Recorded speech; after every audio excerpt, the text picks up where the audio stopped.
मूर्ति सतगुरु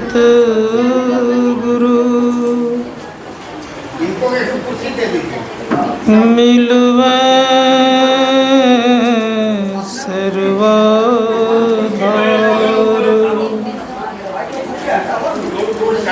मंगलमय मंगल करन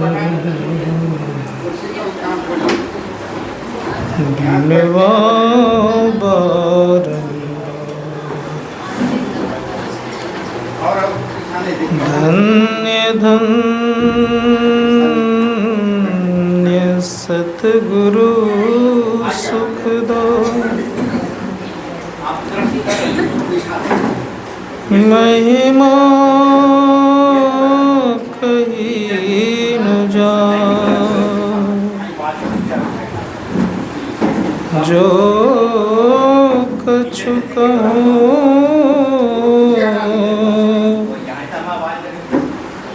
तुम्हारी कृपा मोहे कछु न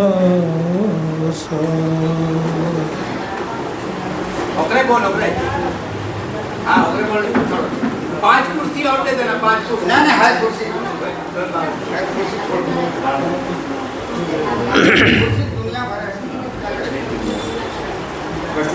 एक बार प्रेम से बोलिए श्री सतगुरु। एक बार और लगा लीजिए, बोलिए प्रेम से श्री। एक बार और दम लगा लीजिए श्री सतगुरु।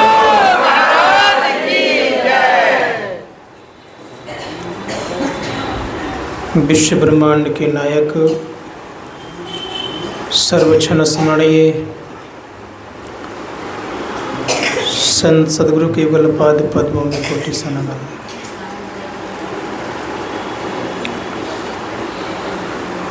जिसके पुण्य तिथि के उपलक्ष्य पर हम लोग आज पधारे हुए हैं,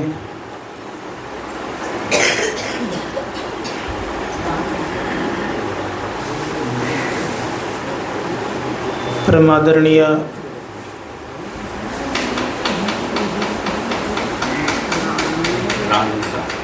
रानुषा को भी मेरा बारंबार नमन है।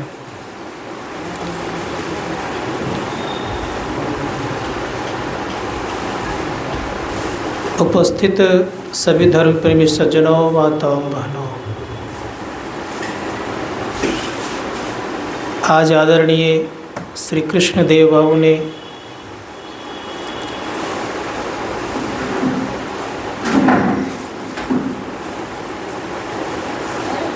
एक कारण लेकर के सत्संग का आयोजन रखा गया।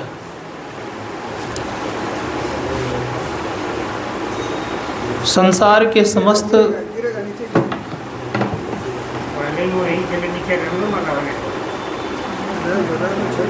सत्कर्मों में सर्वश्रेष्ठ कार्य है।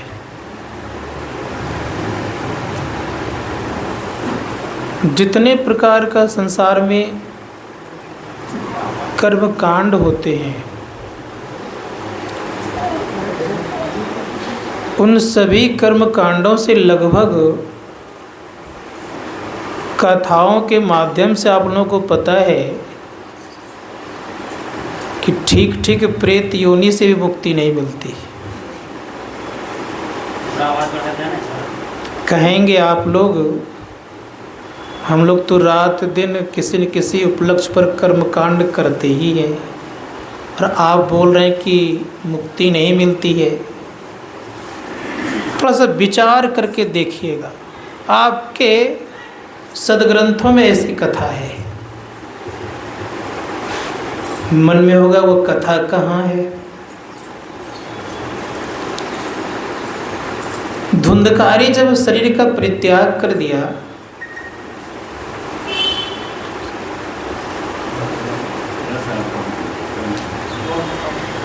तो गोकर्ण ने सभी जगह जाकर के उन्होंने उनके नाम पर शुभ कर्म किया, यहाँ तक कि पिंड दान भी दिया। जब घर लौट करके आए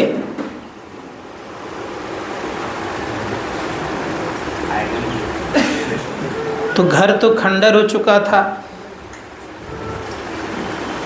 एक जगह को साफ सुथरा करके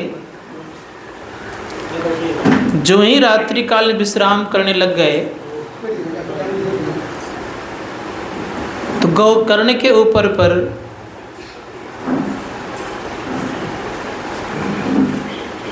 बहुत तरह के चीज फेंकने लग गए।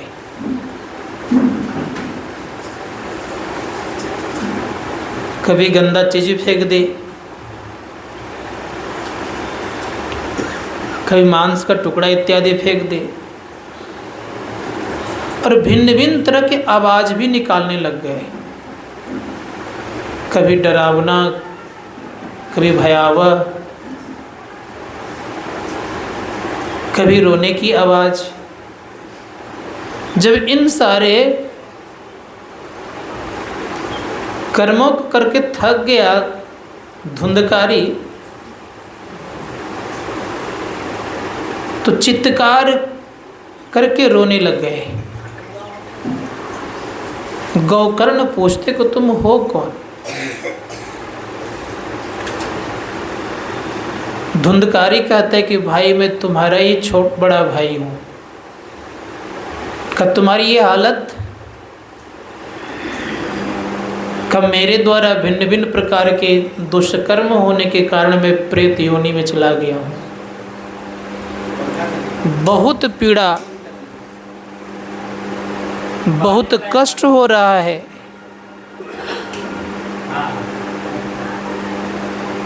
कोई उपाय करो। गौकर्ण कहता है कि तुम्हारे नाम पर मैंने भिन्न भिन्न जगह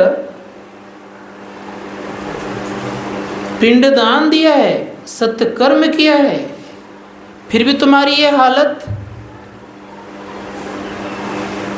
का भाई अगर उस सब से अगर छूट जाता मेरा प्रेत योनि तो मैं क्यों रोता, क्यों दुखी होता?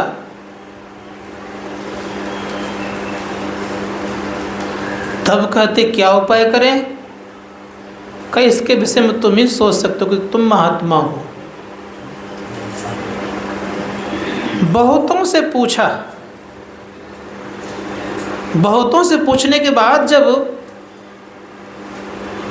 प्रश्न का हल नहीं निकला तो सूर्यदेव से पूछते हैं। सूर्यदेव कहते हैं कि सत्कर्म करो, सत्य कथा सुनाओ। तब उन्होंने पता आप लोगों को है कि 7 दिन का सत्संग का आयोजन रखा है। इसको हम लोग भागवत कथा कहते हैं। और एक बांस गाड़ के रखा 7 पोर वाला, उसी बांस में प्रवेश करके प्रेत रहने लगा। अब प्रत्येक दिन के कथाओं के माध्यम से एक एक पोर बांस का फटते जाता था। और 7वें दिन वो गौकर्ण के भाई धुंधकारी जो प्रेत योनियों में पड़ा हुआ था, वह प्रेत योनियों से मुक्त हो जाता है। किसके माध्यम से? संत महात्मा गण कहते कि सत्संग के माध्यम से। आप लोग एक जानकारी में और दूं आज। महर्षि में परमान जी महाराज कुप्पा घाट में जब रहते थे, विश्राम करते थे, तो बरारी घाट नज़दीक है। वहाँ से प्रेत योनियों का रोने की आवाज़ आती थी। गुरु महाराज ने संकल्प लिया कि उस जगह एक सत्संग बड़ा सा करता हूँ जिससे उन प्रेत योनियों की मुक्ति मिले। और वैसा किया, फिर रोना बंद हो गया। तो जब सत्संग करते हैं आप तो सद्ज्ञान प्राप्त होता है, और सद्ज्ञान प्राप्त होता है तो जीवों का कल्याण होता है। मानव शरीर हम लोगों ने पाए हैं, मानव शरीर लगभग सबका मानव शरीर है। रावण का देह भी मानव का ही था, राम का देह भी मानव का ही था, लेकिन एक महान बन गए और एक नीचे चले गए, अर्थात दैत्य बन गए, दानव बन गए। हम आप मानव शरीर को प्राप्त किए हैं, बनना क्या है निर्भर आप पर है। जिस प्रकार से ईंट एक होता है, आपका मन अगर अच्छा है तो मंदिर बना लेते हैं, उससे थोड़ा सा स्वार्थ है तो घर बना लेते हैं, और बहुत ज़्यादा देखते हैं कि दिक्कतें हो रही है बाहर जाने आने में तो शौचालय बना लेते हैं। ईंट तो एक है, काम कितने हो गए? 3। अगर आप दुष्कर्म करेंगे तो नरक को जाना पड़ेगा, थोड़ा सा पुण्य करेंगे तो स्वर्ग जाएंगे, और भगवान का भजन कर लेंगे तो परमात्मा प्राप्त करके परमात्मा हो जाएंगे। बनना क्या है निर्भर आप पर है। संत महात्मा ने कहा कि जीवन को तराशिए। हम लोग 2 तरह की जिंदगी जीते हैं, एक जंजाल में पड़ करके, एक जंजाल से मुक्त होकर के। जंजाल में पड़ करके जिंदगी जीना है, ये मुक्त होकर के जीना है, ये निर्भर आप पर है। संसार में रहने वाले की स्थिति क्या होती है? ऋषि मुनिगण कहते कि जो भगवत भजन नहीं करता, जो जिनकी जिंदगी अंधकारमय है, आंख बंद करने पर अंधकार ही अंधकार दिखाई पड़ता है, तो धर्मशास्त्रकार कहते कि वो जम के फंदे में रहता है। जो अपने जिंदगी को संवारना जानता है, जो सत्य कर्म करता है, अच्छे कर्म करके अपने को संवार लेता है, भगवत भजन करता है, तो जम के फंदे से छूट जाता है, मुक्त हो जाता है। आप कहेंगे कैसे, क्या उपाय है? हम आप आंख बंद करते हैं, अंधकार दिखाई देता है, इस अवस्था में कौन हम आपको इस संसार से ले जाएगा पता है? संत कबीर साहब से पूछा जाए कि हमारे अंदर प्रकाश नहीं है, नहीं हमने उसको जला पाया, उदय नहीं कर पाया, तो मेरी दशा क्या होगी? संत कबीर साहब कहते हैं, घट घट दीपक बरे, लखै नहीं अंध है, लखत लखत लखी पड़े, कटे जम फंद है। जो अपने अंदर के प्रकाश को लख लेता है, देख लेता है, तो जम के फंदे से मुक्त हो जाता है। और जो नहीं लख पाता है, देख पाता है, तो जम के फंदे में रहता है। अब विचार करना ये होगा कि जम के फंदे में रहना है कि जम के फंदे से मुक्त होना है। क्या करना चाहते हैं? लाखों आप बाहर में दीपक जला लें, आपके भीतर में उजाला नहीं हो सकता। क्या हो जाएगा? हजारों टन आप घी जला करके समाप्त कर दें, आपके भीतर में उजाला नहीं हो सकता। इसीलिए संत महात्मा गण कहते कि मानव शरीर को पाए हैं, भीतर की उजाला की खोज अवश्य होनी चाहिए, भीतर में प्रकाश हो, इसकी कोशिश अवश्य करनी चाहिए। जो व्यक्ति भीतर के प्रकाश की खोज करते हैं, कहा हुआ व्यक्ति मानव कहलाते हैं। और जो संसार की खोज करते हैं, तो हिरण्यकश्यपु का भाई हिरण्याक्ष ने किसका खोज किया था मालूम है आप लोगों को? संसार का ही खोज किया था। क्या परिणाम हुआ? धरती को निकाला था। यहाँ के लोग माइंस को कोड़ करके बाहर सप्लाई करते हैं, तो बताइए क्या होंगे वो? तो जो संसार को खोजता है तो कहाँ जाएगा वो? कौन से पदवी हासिल करेंगे? जो अपने आप को खोजेगा, जो प्रकाश को खोजेगा, उजाला को खोजेगा, वो व्यक्ति एक न एक दिन जम के फंदे से मुक्त होगा। कोशिश करिए। भगवान राम इसी का उपदेश कर रहे हैं। भगवान श्री राम कहते हैं कि जो परलोक यहाँ सुख चाहूँ, सुनी मम बचन हृदय दृढ़ गहूँ। परलोक में और यहाँ सुख चाहते हो तो मेरे वचनों को सुनो और हृदय में धारण करो। सुन करके हृदय में धारण करना होगा। कुछ लोग सुनते हैं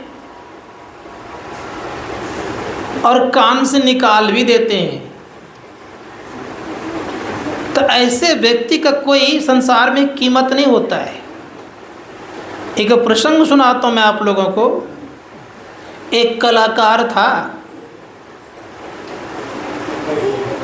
उनकी कला बड़ी अच्छी थी। उन्होंने 3 मूर्तियां कलाकार ने बनाई। तीनों मूर्ति देखने में एक जैसी थी, एक रंग थी, एक वजन था, धातु भी एक ही दिया गया था, सजा दिया गया था। राजा और मंत्री उधर से आए। राजा मंत्री दोनों आ रहे थे तो मूर्ति को देख के रुक गए। राजा कहते हैं मंत्री जी मूर्ति बड़ी अच्छी है, पूछिए इसका क्या कीमत है। जैसे कहा कि पूछे तो क्या कीमत है। कलाकार कहते हैं कि मूर्ति का 3 दाम है। कहा जो पहली मूर्ति देख रहे हैं इसका कोई कीमत नहीं है, दूसरी मूर्ति कुछ दाम है, और तीसरी मूर्ति कोई उसका मूल्य देने वाला नहीं है, अनमोल है वो। राजा साहब ने कहा कि भाई मूर्ति एक जैसी है, देखो तो कोई परिवर्तन है क्या, इसमें अंतर है क्या। मंत्री जी उठा के देखते हैं तो दाम वजन भी एक ही है, आकृति भी एक जैसी है, धातु भी एक ही है, तो दाम 3 क्यों भाई? एक का कोई दाम नहीं, एक का कुछ दाम है और एक अनमोल है, बात क्या है। तो संसार का कार्य, राजकाज तो मंत्री के मंत्रणा से चलता ही है। मंत्री जी ने क्या क्या, एक सिक्की को उठाया, पहली मूर्ति के कान में दिया तो इस पार दिया तो उस पार निकल गया। मंत्री जी समझ गए कि इसीलिए इसका कोई दाम नहीं है। दूसरी मूर्ति के कान में दिया तो मुख से निकल गया, कहो इसीलिए इसका कुछ दाम है, सुनता है, समझता है, लोगों को समझाता भी है, चलो इसका कुछ दाम है। तीसरी मूर्ति के कान में जब दिया गया तो अंदरग्राही है, बाहर वो सिक्की निकली ही नहीं। जब बाहर सिक्की नहीं निकली तो मंत्री जी कहते ठीक ही दाम है, कसो क्या बात है। खा राजन, ये मूर्ति संकेत करती है कि जो इस कान, जो इधर सुनता उधर से निकालता, उसका कोई कीमत संसार में नहीं है। जो सुन करके लोगों को समझाता है, समझता समझाता है, उसका कुछ कीमत है, उसको मिल जाता है कुछ न कुछ कीमत। और जो सुन करके केवल अपने जीवन में उतारता है, उनका संसार में कोई कीमत देने वाला नहीं है। तो हम लोगों को सुनना चाहिए, सुन करके जीवन में उतारना चाहिए। भगवान राम कहते हैं कि जो परलोक यहाँ सुख चाहूँ, सुनी मम वचन हृदय दृढ़ गहूँ। हृदय में धारण करो। जो कोई हृदय में धारण करेंगे ऋषि मुनिगण कहते कि उनका जीवन सार्थक होगा। भगवान राम कहते क्या है? भगवान राम कहते मैं अनीति की बात नहीं करता हूँ, नीति की बात करता हूँ। और ये भी मैं नहीं कहता हूँ कि मैं राजा हूँ, मेरी बात माननी ही पड़ेगी, सो बात नहीं है। लेकिन सुनो, जो तुम्हें अच्छा लगे सो करो, मुक्त करता हूँ मैं, लेकिन पहले सुनो तो। भगवान राम सुनाने लग गए। भगवान राम कहते हैं कि बड़े भाग मानुष तनु पावा, सुर दुर्लभ सब ग्रंथ ही गावा। ये मनुष्य का जीवन बड़े भाग से मिलता है। 84 लाख मंजिल को हम लोगों ने तय किया है, तब इस शरीर को प्राप्त किए हैं। एक बिंदु कवि हो गए, उन्होंने कहा 84 लाख मंजिल तय करके मुश्किलों से, जिस घर को तूने ढूंढा उस घर को खो रहा है। अनमोल श्वास तेरी पापों में जा रही है, रत्नों को छोड़कर कंकड़ को ढो रहा है। घट में है वो ज्ञान गंगा, उसमें न मारा गोता, तृष्णा के गंदे जल से इस तन को धो रहा है। संसार सिंधु से क्या खाक पार तू होगा? क्या खाक पार होंगे? संसार सिंधु से क्या तू खाक पार होगा? कृष्णा के बिंदु में इस तन को धो रहा है। हम लोग के अंदर में तो नाना प्रकार की तृष्णाएं हैं, इस संसार से क्या पार होंगे? डूबे जा रहे हैं हम लोग संसार में। इससे अगर मुक्त होना चाहते तो करना क्या पड़ेगा? ऋषि मुनिगण कहते हैं कि समझिए आपके पास कितना बड़ा खजाना है। सिकंदर विश्व विजेता कहलाया, सबको पता है, लेकिन भारत को जीता नहीं था, यहाँ से लौट गया था।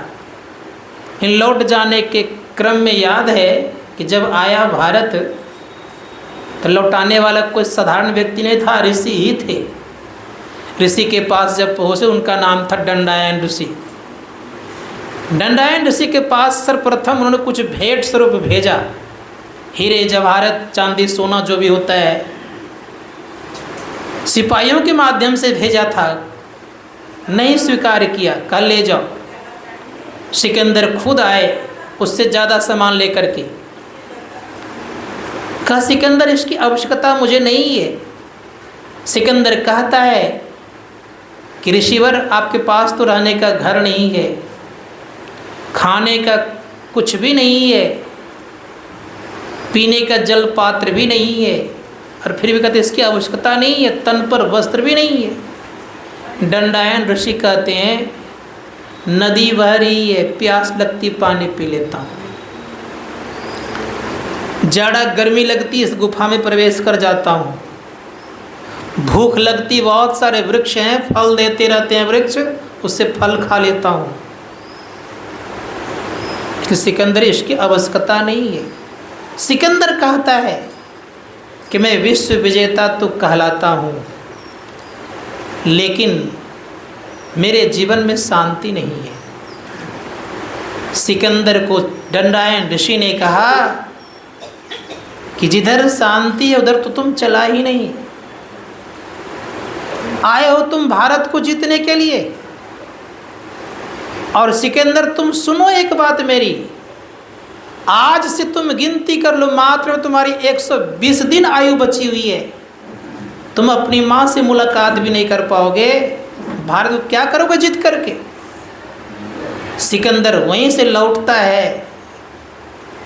और आपको पता है कि जब वो जाने लग गए यूनान, तो जाने के क्रम में बीमार पड़ा सिकंदर। और जब बीमार पड़ा तो सारे वैद्य और डॉक्टरों से कहते हैं कि केवल मेरी माँ से मुलाकात करा दोगे तो मैं आधी संपत्ति दे दूंगा। सारे वैद्य और डॉक्टरों ने कहा कि आधी संपत्ति कौन कहे, पूरी संपत्ति भी अगर दे दीजिएगा तो मुझे एक श्वास जोड़ने की ताकत नहीं है। सिकंदर कहता है अगर मैं जानता कि एक श्वास का इतना कीमत है तो इन संसार को जीतने में नहीं लगाता। कहा कि जब मैं शरीर छोड़ दूंगा तो मेरे दोनों हाथों के सामने बहुत सारे संसार की वस्तुएं, हीरे जवाहरातें रख देना, ताकि लोगों को ये ज्ञात हो किसी के अंदर ऐसा विश्व विजेता खाली हाथ इस संसार से गया। इसीलिए प्रयास करना चाहिए कि हमारा श्वास कितना कीमत है। संत कबीर साहब कहते, जानते कितना श्वास कीमत है हम लोगों का? संत कबीर साहब कहते हैं, ऐसे महंगे मोल का एक श्वास जो जाए, 14 लोग पटना तरह काहे धूल मिलाए। 14 लोगों की संपत्ति अगर दे दीजिएगा, जो श्वास चला गया कोई लौटा के ला दे सकता है? दूसरे जो कहते हैं, कहता हूँ कहीं जात हूँ, कहाँ बजाऊँ ढोल, श्वासा खाली जात है, 3 लोग का मोल। तीनों लोगों की संपत्ति भी दे दीजिएगा तो एक श्वास जो खाली जा रहा है कोई लौटा के नहीं दे सकता। इसीलिए संत महात्मा गण कहते, संसार में रह करके कुछ न कुछ भजन ध्यान करते रहना चाहिए। तो भगवान राम कहने लग गए कि मानव का शरीर जो प्राप्त किए हो, एक तो बहुत बड़ी पूंजी लेकर के आए हो, पूंजी लेकर के आए हो, पूंजी गमाना चाहते हो कि रखना चाहते हो? कहावत बड़ी अच्छी है कि कम से कम पूंजी बच जाना चाहिए। पूंजी क्या है? बार बार मानव जीवन मिलता रहे, ये पूंजी बची है। अब मानव जीवन ही खो जाए तो पूंजी भी समाप्त। संत महात्मा कैसे बचेगा, इसके लिए क्या उपाय करना पड़ेगा? तो भगवान राम से पूछा जाए, थोड़ा सा आवाज़ बढ़ाइए ना, भगवान राम से पूछा जाए कि इसके पीछे क्या कारण है जिससे कि मेरी पूंजी बच जाए। भगवान राम कहने लग गए कि पूंजी तभी बचती है, रहने दीजिए, पूंजी हमारी आपकी तब बचेगी जब हम साधन करेंगे। भगवान राम कहते हैं कि साधन धाम मोक्ष कर द्वारा, पाए न जही परलोक सवारा। ये शरीर साधना का धाम है और मोक्ष का द्वार लगा हुआ है। जिस दिन हम आप मोक्ष का द्वार देख लीजिएगा, याद रखिएगा सब कोई, उस दिन हम आपकी पूंजी बरकरार बची रहेगी, मानव जीवन ही मिलेगा। और जब तक हम लोगों ने मोक्ष का द्वार नहीं देखे हैं, तब तक संशय है और संदेह है कि मानव जीवन मिलेगा कि नहीं मिलेगा। जैसे किसान लोग देखते होंगे आप लोग, क्या करते हैं? श्री सद्गुरु किसान लोग क्या करते हैं? उपजा करके कुछ अनाज रखते हैं कि दोबारा उसको बोना है, बीज रखते हैं बचा करके। बीज ही खत्म है तो क्या होगा? तो मानव जीवन का बीज क्या है समझिएगा थोड़ा सा। ये मत समझिएगा कि मानव शरीर प्राप्त है तो मानव ही बनेंगे, सो बात नहीं है। इसका भी बीज होता है। क्या बीज है? उपनिषदकार कहते हैं कि इसका बीज ये है कि जिसमें आपकी जैसी भावना रहती वही बनते हैं आप। उपनिषदकार ने कहा, देहावसान समय चित्ते यद द्विभावेत तदेव जी भवे इत्येव जन्म कारणम।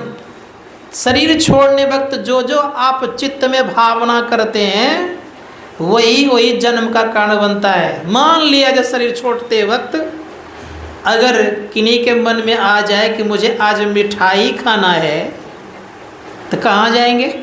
मिठाई प्रिय जीव होता है, इसको हम लोग बिरणी कहते हैं। क्या बोलते हैं? बिरणी बोलते हैं ना, उस जोनी में जाते हैं। मान लिया जाए कि आपकी इच्छा मरने वक्त हो जाए कि मेरा पुत्र प्रदेश में रहता है, पुत्र से मुलाकात होती, उनसे मिलना है, तो कहाँ जाएंगे? सबसे प्रिय पुत्र को मानने वाला, अधिक बच्चे को जन्म देने वाला सुअर हो तो उस जोनी में जाएंगे। मैं नहीं कह रहा हूँ, आपका शास्त्रीय प्रमाण है। अब सोचिए, बहुत धन कमाए हैं, और कहीं मरने वक्त अगर आपकी वासना चले गई धन में तो नाग हो गएंगे आप। क्या फायदा? बहुत अच्छा घर बनाए हैं और कहीं अगर मन में ये भावना आ जाए कि मैंने बहुत सुंदर घर बनाया है तो आप चूहा बन जाएंगे, छिपकली बन जाएंगे। विचार करिए क्या फायदा है। इसीलिए संत महात्मा कहते किसी की वासना नहीं रहनी चाहिए। एक प्रभु की अगर वासना लगा कर रखेंगे तो आप परमात्मा के धाम में जाएंगे। तो प्रयास कीजिए कि हमें अच्छी वासना में रहना है, बुरे वासना में नहीं फंसना है। इसके लिए हम लोग क्या करना पड़ेगा?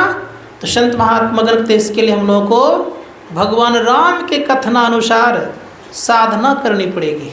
साधन का धाम है ये शरीर, और इसी शरीर में मोक्ष का द्वार लगाया है। कितना क्षणभंगुर शरीर है ये। सहजोबाई कहती ये तन जल का बुदबुदा बिनसत नहीं बार। इस शरीर जल के बुदबुदे के तरह है, बिनसने में देर नहीं लगता है। एक महापुरुष ने बड़ा सुंदर शब्द कहा, पुराणों में वर्णन है, कहा कि ये शरीर इतना दुर्लभ है, इसका वर्णन करना बड़ा मुश्किल है। दुर्लभो मानुषो देहु देहिनाम क्षण भंगुरा। दुर्लभ भी और क्षण भंगुर भी है। लेकिन आदि शंकराचार्य जी महाराज कहते हैं कि नर जन्म दुर्लभम मतम। मनुष्य का जन्म दुर्लभ हुआ करता है। अब विचार करिए, दुर्लभ शरीर हम लोगों ने पाए हैं, और दुर्लभ शरीर से क्या काम होना चाहिए? इस समाज में भिन्न भिन्न तरह के लोग हैं। जो बड़ा लोग होते हैं उनसे कोई गलतियां होती है तो सबकी नज़र रहती है। हम 84 लाख प्रकार के योनियों में सर्वश्रेष्ठ शरीरधारी हैं। भगवान श्री कृष्ण ने कहा है कि मैंने मानव को अपने जैसा बनाया है, उनमें तनिक भी भेद मैंने नहीं किया है। जैसा गुण मेरे में है वैसा मानवों में है। जितनी शक्ति मुझ में है उतनी शक्ति मानवों में है। जितना ज्ञान मेरे में है उतना ज्ञान मैंने मानवों में डाला है। लेकिन अंतर इतना ही है केवल कि मैं मुक्त हूँ, मानव मुक्त नहीं है। मेरे अंदर कोई आवरण नहीं है। मनुष्य के अंदर में 3 आवरण है। मैं सभी मंडलों के पार में हूँ और मनुष्य सभी मंडलों के अंदर हैं। मैं एक हूँ, जीव अनेक हैं। यही केवल अंतर रखा हूँ। इनके अंदर में अंधकार भी है, प्रकाश भी और शब्द भी है। अब मैं इन सबों से पार हो गया हूँ। अंतर इतना ही केवल, और कोई अंतर नहीं है। जिस दिन आप इन 3 आवरणों को हटा देंगे तो आप भी वही हो जाएंगे। अब विचार करना ये होगा कि 3 आवरण में रहने के कारण हम लोग मानव कहला रहे हैं, जीव कहला रहे हैं। हम माया वश हैं और परमात्मा ने माया को बस किया है। इतना अंतर है। उनके भौवे के इशारे पर माया नाचती है और हम लोग माया के चलते नाचते हैं। जैसा ऐसा माया कहते हैं, कहती है, वैसा वैसा ही करते हैं। यही फर्क, और ज़्यादा कोई फर्क नहीं है। इसीलिए संत महात्मा गण कहते हैं कि थोड़ा विचारना होगा कि कैसे हम आगे बढ़ें। हम लोगों को कुछ न कुछ लालच रहता है। क्या लालच रहता है? चलो थोड़ा बहुत पुण्य कर लेते हैं, स्वर्ग की प्राप्ति हो जाएगी। भगवान राम मना करते हैं, मैं मना नहीं करता हूँ। भगवान राम कहते देखो क्या बात है। भगवान राम कहते हैं यही तन कर फल विषयन भाई, स्वर्ग हूँ स्वल्प अंत दुखदाई। हे भाई, स्वर्ग का सुख भी कैसा है? अंत में दुख देने वाला है। अब बताइए, अंत में दुख को पसंद करते हैं? कोई यहाँ पर नौजवान हैं, कोई वृद्धावस्था को प्राप्त किए हैं, अब वृद्धावस्था में दुख को प्राप्त करना चाहते हैं क्या? नहीं ना। भगवान राम क्या करें? अंत में क्या मिलेगा? तो क्या फायदा वैसा सुख प्राप्त करने से? मैं तो नहीं कह रहा, भगवान राम कह रहे हैं। अब सोचना होगा भगवान राम करे के अंत में दुख मिलेगा। यही बात भगवान श्री कृष्ण भी कहते हैं। मैंने इस प्रातः कल सत्संग में कहा था, प्राप पुण्यकृताम लोकान सित्वा शाश्वती समा सुचिनाम श्रीमताम गेहे योग भ्रष्टो अभिजायते। अंत में क्या होगा? पुण्य लोक में जाएंगे, स्वर्ग जाएंगे, फिर कहाँ आएंगे? नरक में ही आएंगे ना। तो फायदा, इसलिए धर्मशास्त्रकार कहते हैं कि अगर जीवन मुक्त होना चाहते हैं तो अपने आप को जानिए। भगवान राम ये भी कहने लगे कि आकर 4,84,84 जोनि भ्रमत ये जीव अविनाशी, फिरत सदा माया कर प्रेरा, काल कर्म स्वभाव गुण घेरा, कब हुक करी करुणा नर देही, देत इस बिनु हेतु से नहीं। भगवान राम कह रहे हैं कि 84 लाख प्रकार की योनियों में 4 खानियां हैं, अंडज पिंडज उसमें अंकुरज। इसमें कब तक घूमते रहोगे? इससे मुक्त होने की कोशिश तो करो।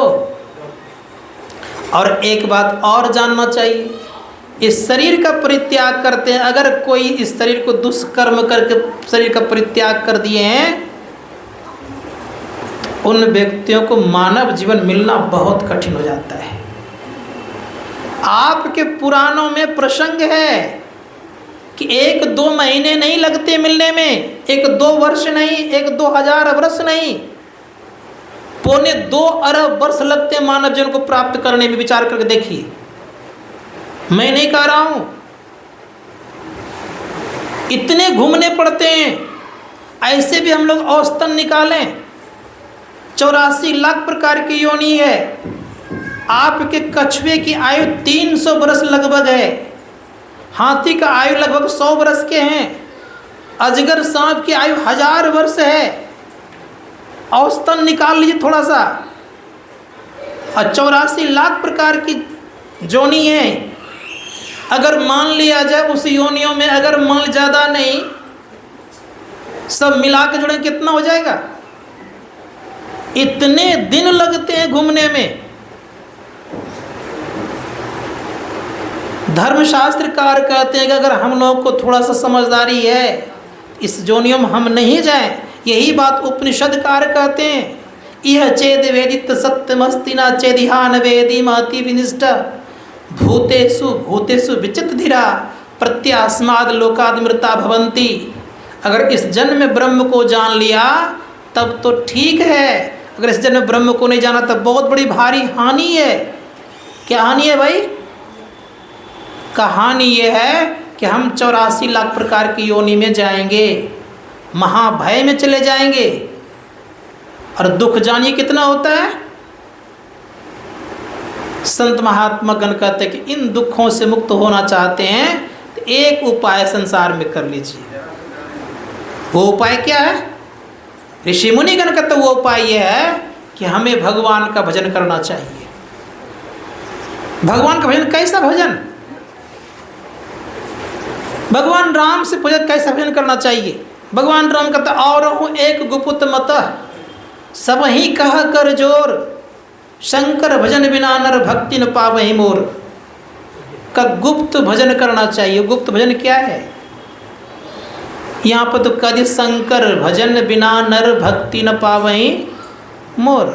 इसका मतलब क्या हो गया? कर मतलब होता है किरण, कर मतलब मल गुजारी टैक्स, कर्म न हाथी भी, कर्म न हाथ भी, एक अनेक अर्थ हैं। यहाँ पर कौन सा अर्थ लेंगे? टीकाकार ने टीका किया है बड़ा सुंदर। उन्होंने कहा है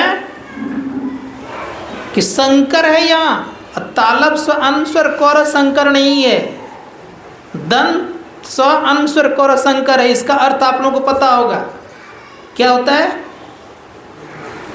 अब सोचिए, 2 किरणों वाली भक्ति करनी पड़ेगी आपको। ये भक्ति अगर कर लेंगे तो इसी को कहते हैं गुप्त मत है। इस मत को अगर समझ लेंगे तो संत महात्मा गण कहते हैं आपका जीवन का उद्धार होगा। अर्थात जो साधक दोनों किरणों की धाराओं को जोड़ेगा उनसे असली भक्ति होना प्रारंभ हो जाएगी। वह व्यक्ति का थोड़ा पुण्य भी बहुत बड़ा काम आएगा। भगवान श्री कृष्ण गीता में कहते हैं कि इसके पुण्य कभी भी नष्ट नहीं होते, भोगने पर भी समाप्त नहीं होते। पूछेंगे कैसे? उत्तर गीता में प्रसंग इसका है।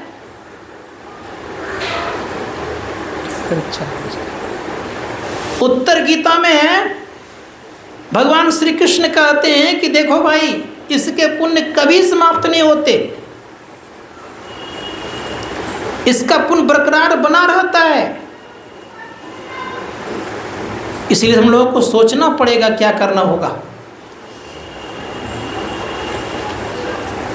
इसके लिए हम लोग क्या करना है? ये काम कीजिए कि दोनों किरणों को हम जोड़ें। जो दोनों किरणों को जोड़ेंगे तो क्या होगा?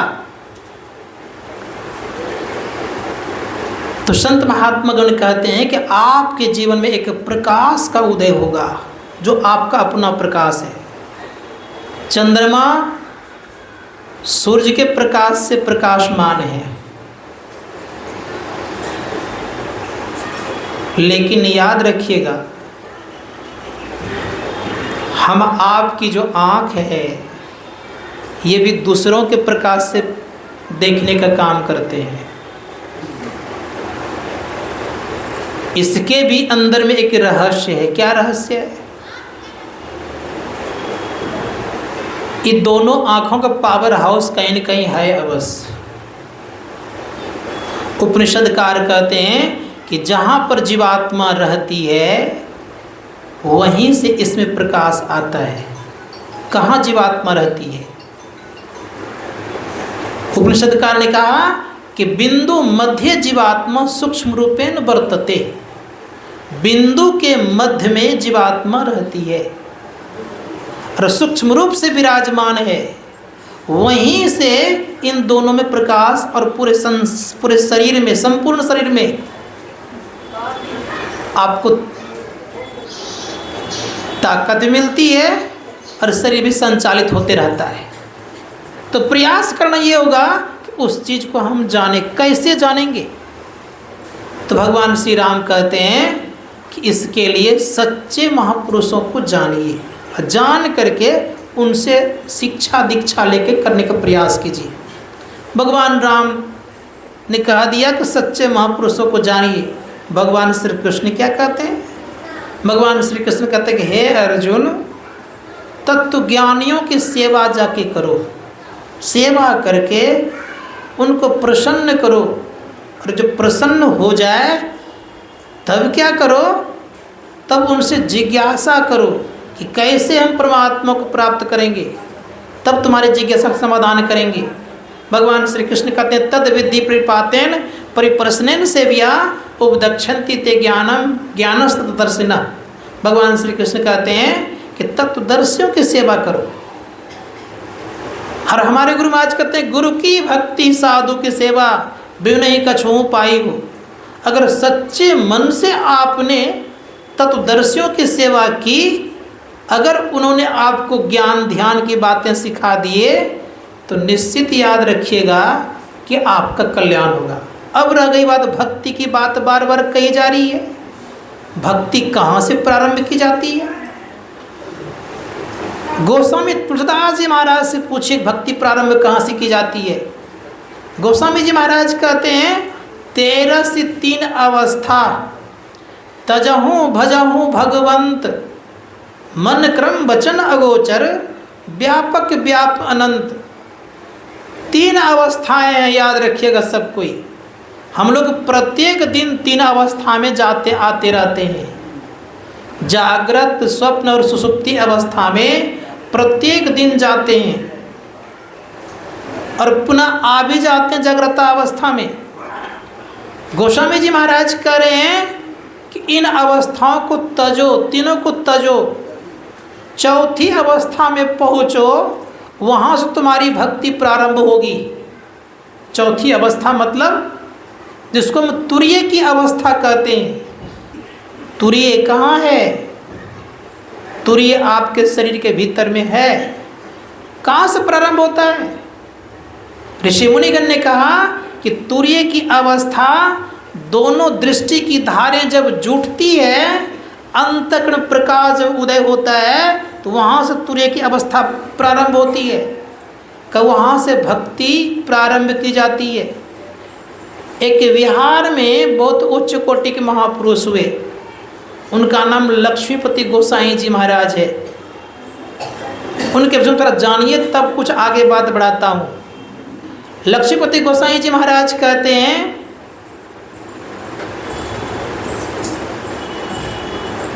बहुत अच्छे महात्मा, पहले जान लीजिए तब मैं बढ़ाता हूँ आगे बात। उनके एक बार एक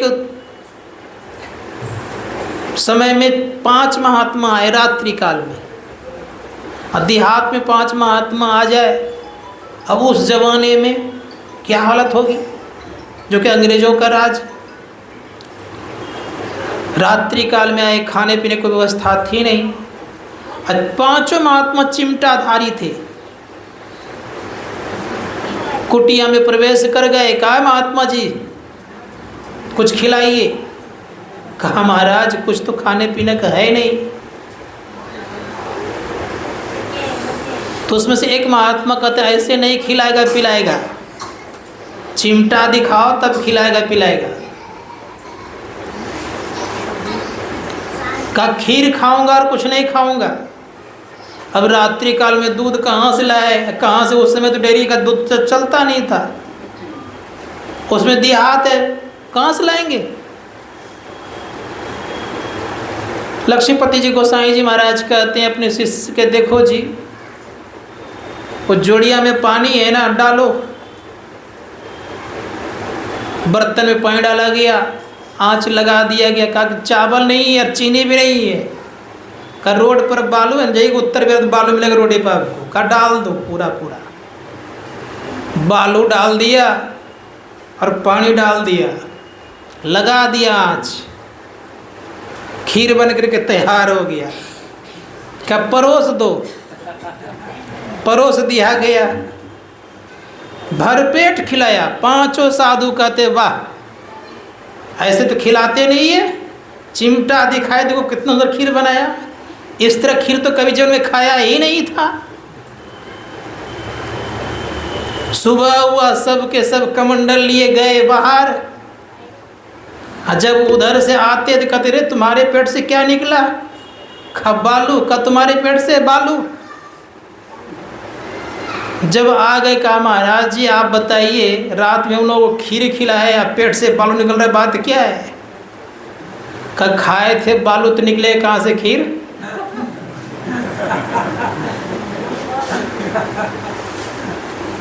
तो ऐसे लक्ष्मीपति गोसाई जी महाराज थे। वे कहते हैं चंचल चित्त को थीर कर चौथे में चित लाओ, चंद्र सुधारस चाखी के चिंता मणि पद पाओ। का चंचल चित्त को थीर करो, स्थिर करो।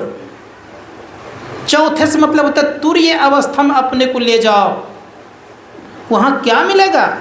का चंद्र सुधा रस चाखी के चिंता मणि पद पाओ। गोस्वामी जी महाराज कहते कि राम भगति जहाँ चिंता मणि सुंदर, बस ही गरुड़ जा के उर अंदर। राम भक्ति क्या है, ये चिंता मणि है। जिसको राम भक्ति रूपी चिंता मणि प्राप्त हो जाता है उनको कोई चिंता नहीं होती।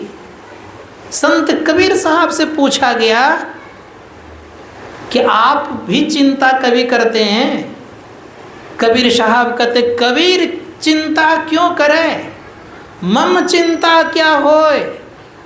अब मम चिंता हरि करे मोहिन चिंता कोई। खम मुझे चिंता करने से क्या लाभ होगा। अरे मैंने चिंतन इतना किया है कि मेरी चिंता किन्हों करनी पड़ती है, परमात्मा को, हरि को।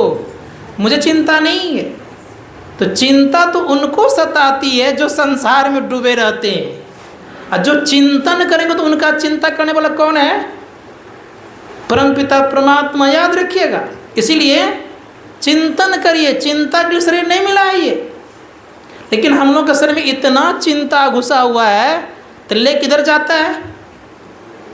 चिंता में और चिता में ज़्यादा फर्क नहीं है। चिंता में केवल क्या है, अनुस्वर लगा हुआ है, नहीं। अचिता में अनुस्वर लगा हुआ नहीं है। कोशिश कीजिए कि हम चिंतन करें, चिंतन से आपके दुख भागेंगे। तो जो चिंतन करेंगे उनका दुख का निवारण होगा। इसलिए प्रयास करना चाहिए हम लोगों को, दुख का निवारण के लिए हम लोगों को चिंतन करना चाहिए। कभी कभी लोग दुख में पड़ते हैं। आज मैं एक फार्मूला बता रहा हूँ आप लोगों को। दुख के घड़ी में हाय दुख करते हैं, लेकिन मैं कहूँगा दुख के घड़ी में बैठ करके भजन करिए आप, दुख आपके मिटेंगे। दुख कहने से, दुख करने से दुख भागता नहीं है। बैठ के भजन करिए, दुख मिटेगा आपका। लेकिन लोग दुख में और दुख बढ़ा लेते हैं, घटाते नहीं है। तो भगवान श्री राम कह रहे हैं कि चिंतन करो। कबीर साहब कहते हैं चिंतन करो और खोजो। हमारे गुरुदेव कहते हैं सर्वप्रथम क्या खोजना चाहिए? गुरु महाराज कहते खोजो पंथी पंथ तेरे घट भीतरे, तू और तेरो पीव ही घट ही अंतरे। का तुम भी अंदर में हो और तुम्हारे परमात्मा भी अंदर में, ये बाहर नहीं है। इसलिए क्या करो? खोजो। एक जमाना था जिस जमाने में हमारे मास्टर साहब की शादी हुई होगी, उस समय डोली चलता हो, गाड़ी घोड़ा नहीं। तो एक ही डोली में दोनों चलते थे नहीं। परिणाम ये हुआ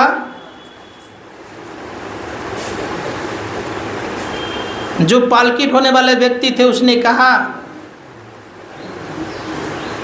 कि मैं चाय पी करके आता हूँ बाजार से। तो चाय पीने चले गए। तो लड़का सोचता सब चला गया तो मैं भी एक बार चाय पी करके आ जाता हूँ। तो लड़का भी चले गए चाय पीने के लिए। अब लड़की सोचती सब जब चले गए तो थोड़ा सा मैं भी घूम लेता हूँ। तो बेचारी वो भी घूमने चली गई। इतने में वो जो ढोने वाला था पालकी को, वो आ गए। देखते दोनों में कोई नहीं। तब तक लड़का भी आ गया। तो लड़का भी देखते हैं कि दुल्ही नहीं है। तो पालकी ढोने वाला कहते हैं कि देखो जी, अरे तुम तो उसके मालिक हो, एक बार खोज के ले आओ। कहा हमने देखा रहेगा तब तो खोजेगा, देखा नहीं क्या खोजेगा हम। ठीक उसी प्रकार से याद रखिएगा, जब तक चेहरे पर घूंघट नहीं हटेगा तब तक तो स्वाभाविक है देखेंगे नहीं। संत महात्मगण कहते हैं कि सबके ऊपर घूंघट लगा हुआ है। संत कबीर साहब कहते घूंघट का पट खोल रहे तो को पीप मिलेंगे, घट घट में वो साईं रमता, कटुक वचन मत बोल रहे। सबके अंदर में वो परमात्मा विराजमान है। तो प्रयास कीजिए जीवन में यह कि हम घूंघट के पट को खोलें। गोस्वामी जी महाराज भी कहते हैं कि आपके ऊपर कई पर्दे लगे हुए हैं।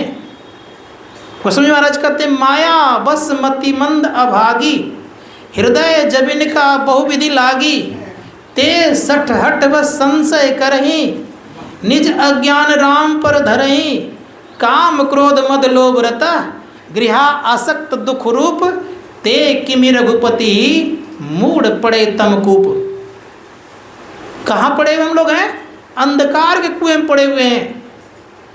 संत पलटूदास जी महाराज कहते हैं कि आपके ऊपर भी है बहुत बड़ा पर्दा। संत कबीर साहब तो कह दिए कि घूंघट का पट लगा हुआ है। गोस्वामी महाराज ने कहा कि यविन का अर्थात पर्दा लगा हुआ है। लेकिन संत पलटूदास जी महाराज कहते हैं बड़े प्रेम से, वे कहते हैं कि साहब साहब क्या करे, साहब तेरे पास याद कर हो बेहाजिर, मान मनी वो फना नूर तब नजर में आवे, बुरखा डारी डार खुदा भी खुद दिखरावे, रूह करे मेराज कुफर का खोली कुलावा, 300 रोजा रहे अंदर में 7 रिकावा, लामका से रब ने पावे पलटूदास, साहब साहब क्या करे साहब तेरे पास। का आपके इर्द गिर्द में मुसलमान भाई हैं, उनकी जो पत्नी है उनके चेहरे पे बुर्खा है, कब उसको हटाएंगे तो उनके चेहरे दिखेंगे। ठीक उसी प्रकार से हम आपके ऊपर भी पर्दे हैं, यह भी निकाह है, बुर्खा लगा हुआ है। जब तक इसको नहीं हटाएंगे तब तक संभव नहीं है। ये हटे तो हटे कैसे, कितने हैं? तो गोस्वामी जी महाराज कहते हैं कि बहु विधि लागी, एक दो गो नहीं है, बहुत प्रकार के लगे हुए हैं। जब कहीं जिज्ञासा का समाधान नहीं होता है तो अपने पूज्य गुरुदेव के पास जाते हैं। वो गुरु महाराज के जाके पास जिज्ञासा का समाधान करते हैं तो अपने गुरु महाराज से पूछा आपका क्या विचार है, कहाँ परमात्मा है? तो परम पूज्य गुरुदेव कहते हैं घट पट तिहु के पार में साईं वसई ही अंतरे। घट के पार चले जाओ, घट के ऊपर 3 पट लगा हुआ है, उसके पार चले जाओ, परमपिता परमात्मा मिल जाएंगे। वो 3 पट कौन कौन है? तो गुरु महाराज कहते घटतम प्रकाश और शब्द पट त्रय जीव पर है छा रहे। ये 3 पर्दे जीव पर छाया हुआ है, अंधकार का, प्रकाश का और शब्द का। जब तक ये 3 पर्दे आपके ऊपर छाया रहेगा तो परमात्मा हमसे कोसों दूर रहेगा। आप कुछ भी कर लीजिए, दर्शन नहीं हो सकता। इसको कैसे हटाया जाए, क्या उपाय है?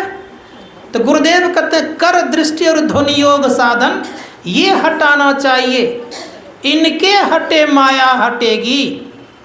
परिणाम क्या होगा? का प्रभु से होगी एकता, परमात्मा से एकता होगी। और जब तक दृष्टि योग और नादानुष्ठान क्रिया नहीं करेंगे तो माया हट जाएगी। चाहे वो मठ में रहें या वन में रहें या घर में रहें, माया रहेगी। संत महात्मागण कहते हैं इन माया से मुक्त होना चाहते तो जान लीजिए कि दृष्टि योग साधन और शब्द साधना करनी पड़ेगी। कर दृष्टि और ध्वनि योग साधन ये हटाना चाहिए, इनके हटे माया हटेगी, प्रभु से होगी एकता। जब परमात्मा से एकता हो जाएगी तब क्या होगा? संत महात्मागण ने कहा कि जैसे परमात्मा से एकता होगी तो कहा फिर द्वैतता नहीं रहे, असमंजस चाहिए। फिर द्वैत मत खत्म, हम 2 नहीं रहेंगे, एक हो जाएंगे। संत कहते हैं कि द्वैत कब तक? जब तक कि परमात्मा में मिले नहीं है तब तक। और जब तक द्वैत बना रहेगा तो दुख मिटने वाला नहीं है। संत महात्मा ने कहा कि द्वैत को मिटाने का एक उपाय क्या है? दृष्टि योग क्रिया करनी चाहिए और ध्वनि योग क्रिया करनी चाहिए। ये दोनों क्रिया करने वाले बहुत बड़े महान बनते हैं। इसके संबंध में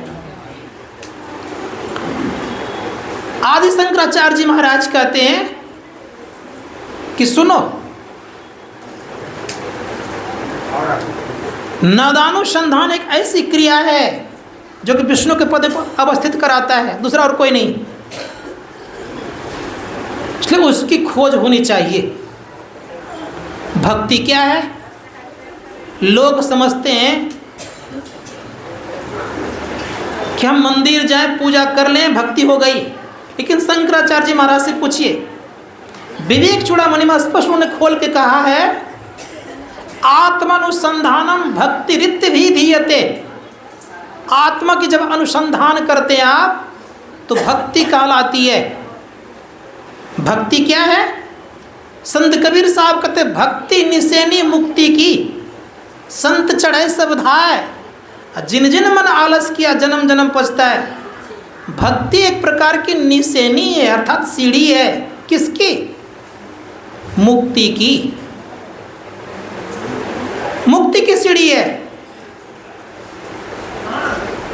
इसीलिए भक्ति करनी चाहिए। अब भक्ति करने पर भ्रम रह जाए तो भक्ति नहीं है। भक्ति सब कोई करे, भ्रमना ना डरे। अगर भक्ति करने पर भ्रम रह जाए तो भक्ति नहीं कहलाती है। भक्ति करने पर अगर संशय रह जाए तो भक्ति नहीं कहलाती है। भक्ति में संशय मिट जाते हैं। तो प्रयास करना ये होगा कि हम लोगों को भक्ति जानना चाहिए। गोस्वामी जी महाराज बड़े अच्छे महापुरुष हुए, सबको जानते हैं। उन्होंने भगवान श्री राम का दर्शन इस कलयुग में किया। जब चित्रकूट के घाट पर रहते थे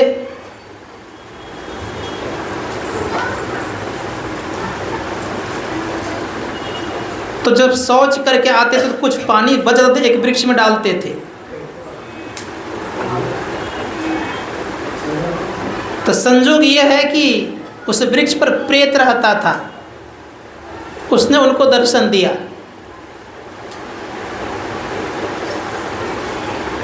गोस्वामी जी महाराज से कहते कि मांगो कुछ। कहा तुम क्या दोगे? कब मांगो तो। कहा मुझे भगवान का दर्शन करना है, दर्शन करा दो। प्रेत कहता है अगर भगवान का दर्शन मैं किया तो मैं प्रेत योनि में कैसे रहता? मैं तो मुक्त हो जाता, मैंने खुद नहीं किया है। कहा तुम मांगने तब क्या कह रहा था? कहाँ एक उपाय बता सकता हूँ। कहा क्या? का सत्संग में एक सबसे वृद्ध व्यक्ति आता है और वह वृद्ध व्यक्ति हनुमान जी है, उनको आप पकड़ो, भगवान का दर्शन हो जाएगा। गोस्वामी तुलसीदास जी महाराज देखे वृद्ध व्यक्ति आ गए हैं, कुछ नहीं बोले। फिर परिणाम ये हुआ, सत्संग प्रारंभ हुआ, सत्संग समाप्त भी हो गया। तभी वृद्ध व्यक्ति बैठे हुए हैं, शरीर भी जीर्ण शीर्ण है, शरीर में घाव भी बहुत ज़्यादा हो गया है। सब के सब जब चले गए तो हनुमान जी कहते हैं बचवा तुम भी जाओ, क्या करोगे यहाँ? जैसे का बच्चा तुम भी जाओ, तो हनुमान जी का कस के पैर पकड़ते हैं। कहा आप मुझे भगवान का दर्शन करा दीजिए। अरे मैं एक वृद्ध व्यक्ति हूँ, मैं खुद नहीं कुछ जान रहा हूँ, देख रहे हो मेरे शरीर में बहुत सारा घाव हो गया है, शरीर से पीप बहता है, अब तुम मुझे भगवान का दर्शन कराने कहते हो? गोस्वामी जी महाराज कहते हैं कहा देखिए महाराज, इतना छद्म वेश रहने से क्या फायदा? मैं जान रहा हूँ कि आप हनुमान जी हैं, आप अपने रूप में आइए। हनुमान जी अपने रूप में आए, दर्शन दिए। कहा तुझे भगवान का दर्शन करना है? कहा हाँ। कहा जहाँ तुम रहता वहीं रहो। जहाँ रह रहे थे चित्रकूट घाट पे रह रहे थे, तो चंदन घिसते थे प्रत्येक दिन। एक दिन घोड़े पे सवार होकर दोनों भाई गए, नहीं पहचान पाए। हनुमान जी सोचते कि मैंने तो कहा के दर्शन करा दूंगा, तो तोते को रूप धारण किए और तोते को रूप धारण करके वृक्ष पर बैठ गए और तुलसीदास जी महाराज चंदन घिस रहे थे। अब वो कहते हैं तोता स्वरूप हनुमान जी, चित्रकूट के घाट पर भई संतन की भीड़, तुलसीदास चंदन घिसे तिलक लेत रघुवीर। देख तो लिए, दर्शन तो हो गया, लेकिन एक बात आपको जानना चाहिए कि विनय पत्रिका में लिखा हुआ है कि हृदय की ग्रंथि नहीं खुली। गोस्वामी जी महाराज कहते हैं कि कोई व्यक्ति वाक्य ज्ञान में बहुत निपुण हो जाए, यह कोई जरूरी नहीं कि उसके हृदय की ग्रंथि खुल गई हो। गोस्वामी महाराज कहते हैं अस कछु समुझी परत रघुराया, वाक्य ज्ञान अत्यंत निपुण, भव पार न पावही कोई, निशिगिरी मध्य दीप की बातिन, तम निवृत्त नहीं होई, अस कछु समुझी परत रघुराया। गोस्वामी जी महाराज कह रहे हैं कि अगर कोई प्रत्येक दिन केवल दीपक की बात करे, क्या दीपक जल जाएगा? नहीं जल सकता है। उसी प्रकार से वाक्य ज्ञान में बहुत निपुण हो जाए, खूब भगवान की चर्चा करे, क्या उनके अंदर में अंतःकरण में प्रकाश हो जाएगा? कहते नहीं हो पाएगा। क्या हृदय का उजाला हो जाएगा? का नहीं हो पाएगा। तो कब होगा? कहा जब उसके हृदय की ग्रंथि खुलेगी तब। ग्रंथि कितने हैं? गोस्वामी जी महाराज से पूछिए। गोस्वामी जी महाराज कहते कि जड़ चेतन की ग्रंथि पड़ी गई, यद्यपि मिर्षा छूटत कठिनाई। जड़ और चेतन की ग्रंथि है। इस शरीर का निर्माण जड़ और चेतन से हुआ है। जड़ चेतन को मिला करके शरीर का निर्माण हुआ है। जड़ भी है और चेतन भी है। इन ग्रंथि कितने हो गए? आप लोग पुराने सत्संगी हैं, जड़ और चेतन की ग्रंथि है। कितने ग्रंथि हैं?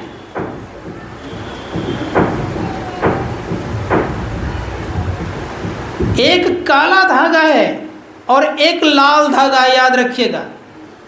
दोनों धागा को मिला दिया, एक गिरा दिया, कितना गिरा हो गया? एक हुआ ना। तो कहते हैं कि जड़ और चेतन को मिला करके शरीर का निर्माण हुआ है। इसमें चेतन है तो हम बोल रहे हैं, और जिस दिन चेतन है उस दिन घर में रहने देगा हमको? तो जड़ रहेगा खाली। कहते हैं जड़ और चेतन की ग्रंथि है।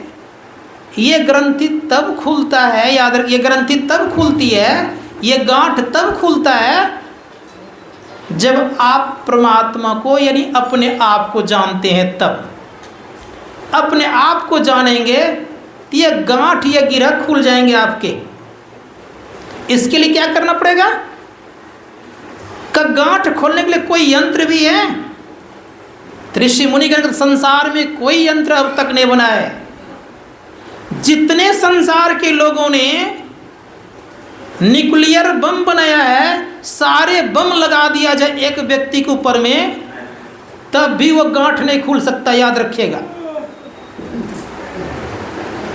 भले उसका नामो निशान मिट जाएगा, टुकड़े टुकड़े हो जाएंगे, छिन्न भिन्न हो जाएगा, लेकिन गांठ नहीं खुल सकता।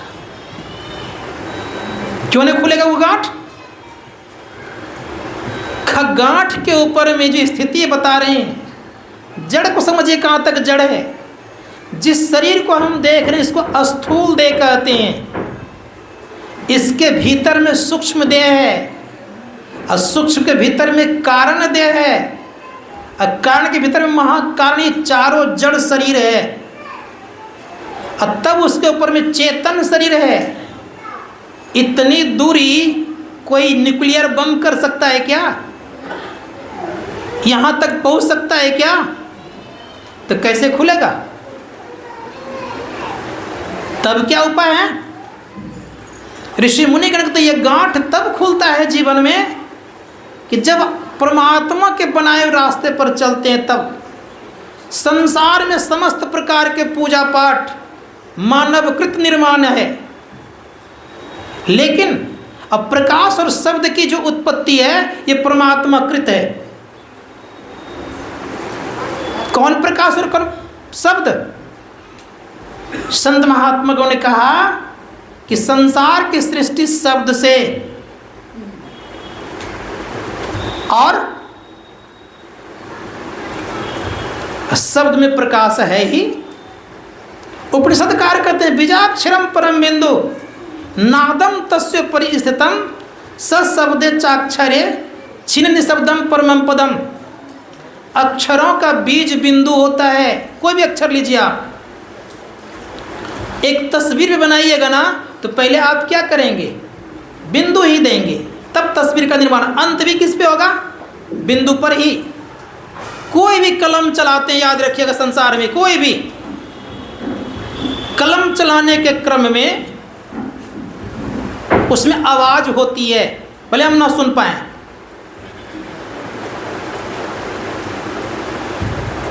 तो बिंदु, बिंदु कैसा?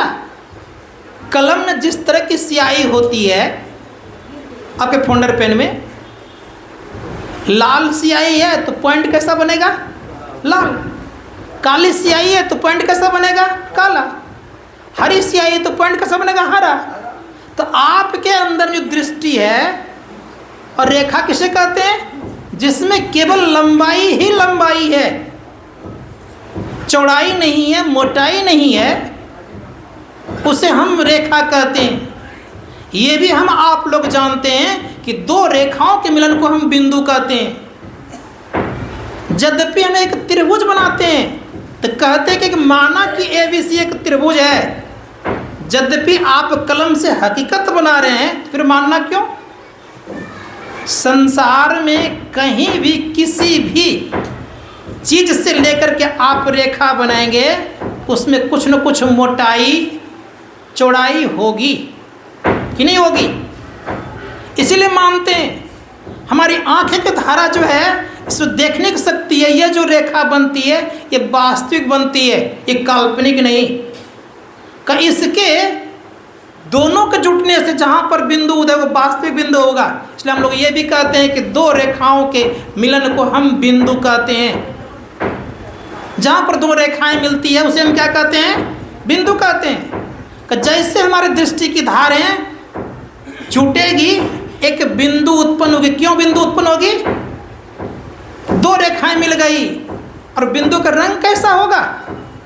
बिंदु का रंग प्रकाशमय होगा। प्रकाश क्यों?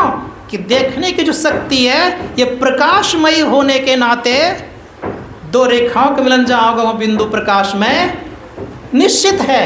ये धर्मशास्त्रकार कहते हैं कि उस बिंदु से जैसे आप गुजरेंगे तो किधर जाएंगे? कि उसी बिंदु से जो प्रवेश करते हैं उसमें और उससे चलते हैं तो संत महात्मा पिंड को छोड़ करके ब्रह्मांड में प्रवेश करते हैं, ब्रह्मांड का शैर करते हैं। मन उनका मानने लगता है, मन उनके धीरे धीरे अपने कब्जे मानने लगते हैं। मीराबाई का मन मान गया था। मीराबाई से पूछा गया कि भाई आप आकाश में कैसे उड़ती हो? क्या वायुयान था उस समय? वायुयान नहीं था, तब कैसे उड़ते हैं मीराबाई? तो मीराबाई कहती मेरा मन मानी असुरत शैल आसमानी। मेरा मन मान गया और मैं आकाश में सैर करने लग गई। कौन सा आकाश में? का अंतराकाश में।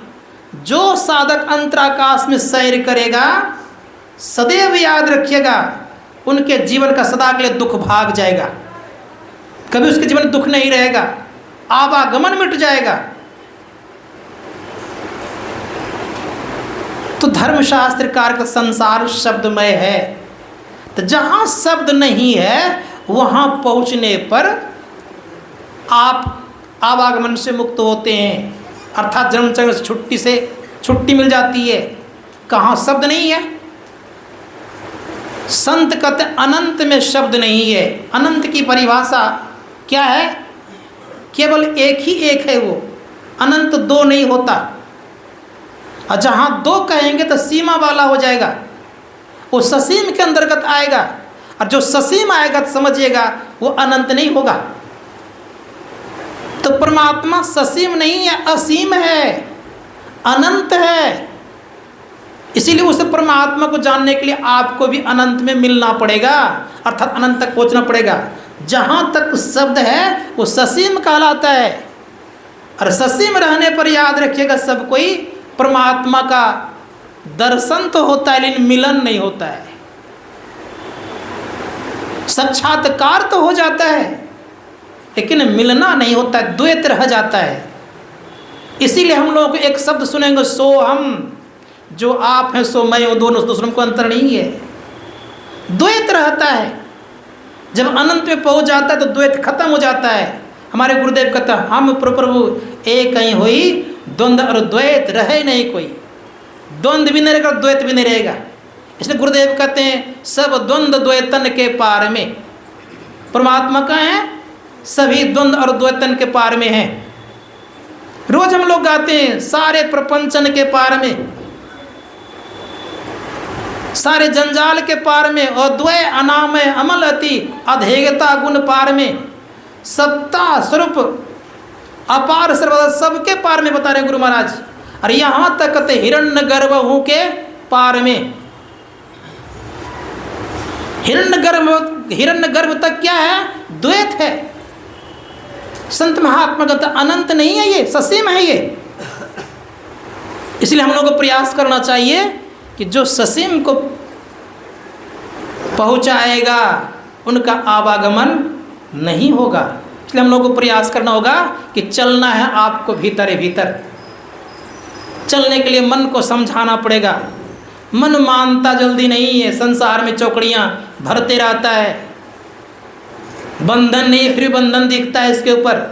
राजस्थान में ऊँट लोग पालते हैं। एक दिन संजोग से ऊँट को चरा उरा करके लाया तो बांधने लग गया। तो बांधते बांधते बांधते संजोग से एक ऊँट का रस्सी गायब हो गई। तो मालिक से कहते हैं कि एक ऊँट की रस्सी मिल नहीं रही है। घर नहीं मिले तो कोई बात नहीं, जैसे अन्य ऊँट को बांधे हो ना वैसे बांध दो। बिना रस्सी के जैसे से अन्य ऊँट को किया था उधर सो करके बांध दिया गया। सुबह हुआ सबको खोला गया और उसको खोला ही नहीं, और वो बेचारा बैठा हुआ है। पूछा गया कि ये ऊँट तो उठ नहीं रहा है। तो मालिक का बुद्धि बहुत तीक्ष्ण थी। कतर इसको भी खोलोगे तब नहीं उठेगा ही। खा मालिक तो उसको बांधा ही नहीं है।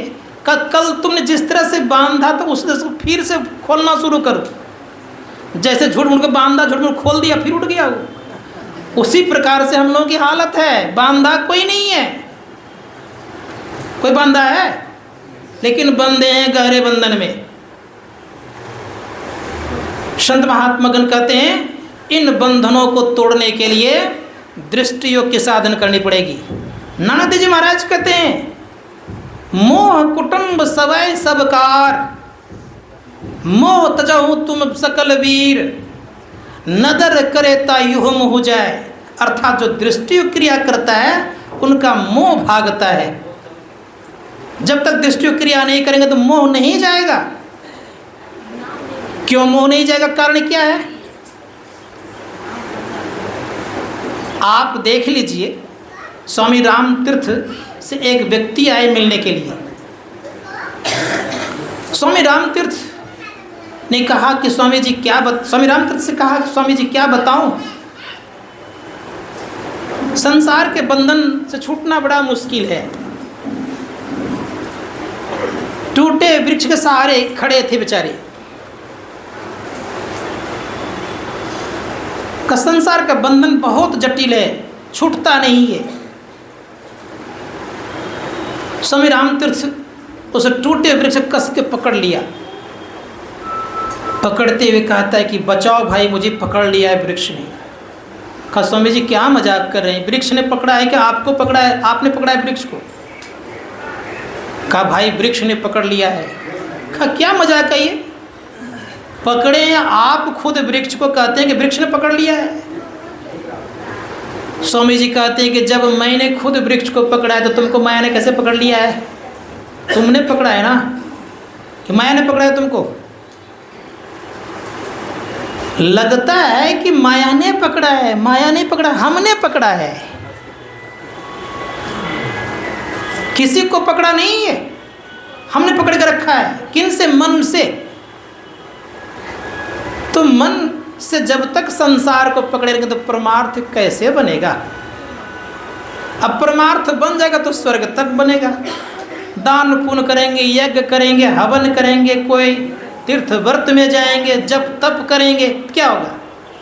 देव तीर्थ स्वामी हो गए, उन्होंने कहा जब तप करके स्वर्ग कमाया ये तो काम मजदूरों का। 2-4-500-1000 रुपया कमा करके मजदूरी तो होगा, और क्या होगा? अब मजदूरी करके कोई मालिक बन जाएगा, संभव है क्या? अगर मालिक बनना हो तो कर दृष्टि और ध्वनि योग साधन ये हटाना चाहिए। इनके हटे माया हटेगी, प्रभु से होगी एकता, परमात्मा से एकता हो जाएगी। और जब तक ऐसी स्थिति नहीं आएगी तब तक संभव नहीं है। इसलिए हम लोगों को प्रयास और प्रयत्न करना चाहिए कि हम आप मोक्ष के द्वार को जाने। मोक्ष के द्वार से निकलेंगे तो सदैव याद रखिएगा कि तब तक मानव जीवन में आते रहेंगे जब तक कि परमात्मा की प्राप्ति नहीं हो जाएगी। एक बात और, अंधकार में जब तक हम आप हैं, मानव हैं, लेकिन इतना ख्याल रखना चाहिए कि अंधकार में परमात्मा का द्वार खोजने का प्रयास करने वाला मानव कहलाता है। प्रकाश में रहने वाले को देव कहा जाता है, देवता। और जो शब्द की प्राप्ति करता है तो शंकराचार्य जी महाराज का तो वह ईश्वर हो जाता है। और जहाँ शब्द नहीं है, अनंत हो जाता है, वही पारब्रह्म परमात्मा परमेश्वर कहलाता है। संतों ने कहा कि ये तीनों गुण आप में समावेश है, अंधकार भी है, प्रकाश भी है और शब्द भी है। इन तीनों से पार होने का भी कर्तव्य आपका है। इसलिए हम लोगों को सदैव प्रयास करना चाहिए कि हम लोग ध्यानाभ्यास पर ध्यान दें, भजन ध्यान करें, थोड़ा थोड़ा अभ्यास करते रहेंगे, महाभय से बच जाएंगे, परम कल्याण को प्राप्त करेंगे। मैं और लोगों को सेवा तो कर सकता था, लेकिन जाना बहुत दूर है। इसी कारण से मैं अपनी वाणी को सोचता हूँ कि यहीं पर विराम दूँ, क्योंकि आप लोग बड़े अच्छे ढंग से सुन रहे हैं, लेकिन समय अभाव में आज इस बार आपकी इतनी ही सेवा कर पाया। और मैं गुरु महाराज से प्रार्थना करता हूँ कि माता जी जहाँ कहीं रहें उनका कल्याण हो, और साथ ही साथ इनके पूरे परिवार का दिन दुगुना रात चौगुना के भांति संसार और परमार्थ दोनों बने। और आप लोगों को बहुत बहुत धन्यवाद और शुभकामना। आप आए सुनने के लिए, बड़ा अच्छा लगा। नहीं आदत किनको सुनाता, इसलिए आप लोगों के लिए भी परमाराध्य से समाज से प्रार्थना करता हूँ कि हे गुरुदेव, सबों का अंतर बाहर दोनों जगह उजाला हो, दोनों तरफ खूब आगे बढ़े, तरक्की करे। सबों के लिए मंगल कामना। बोलिए प्रेम से श्री सद्गुरु।